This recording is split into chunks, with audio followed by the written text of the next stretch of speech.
Protesters gather near China's embassy in Hanoi for a fourth consecutive Sunday. They're upset over what they see as China's invasive action in the South China Sea.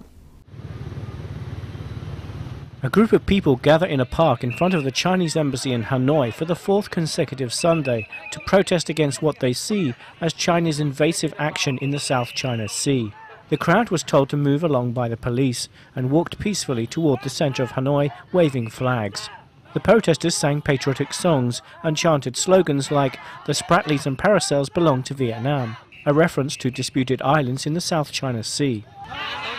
I can see that Hanoians are very concerned at a time like this, a time when China is continuously and aggressively expanding in the South China Sea, a time when the international community urges China to respect the United Nations Convention on the Law of the Sea, signed in 1982. This protest has truthfully reflected the mind and the will of the Vietnamese people. Another protester called on China to keep the peace. The message we are trying to get out today is just like all the other times. We urge China to keep peace on the South China Sea and stay true to the agreements they had signed with Vietnam and other neighboring countries. China and Vietnam pledged on Sunday to resolve their maritime dispute through peaceful negotiations. Some see this as a sign of easing tension over rival claims in the South China Sea, believed to be rich in oil and gas.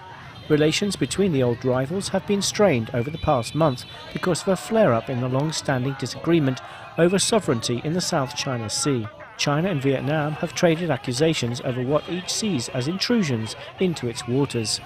The South China Sea is crossed by major shipping lanes and thought to hold large deposits of oil and gas.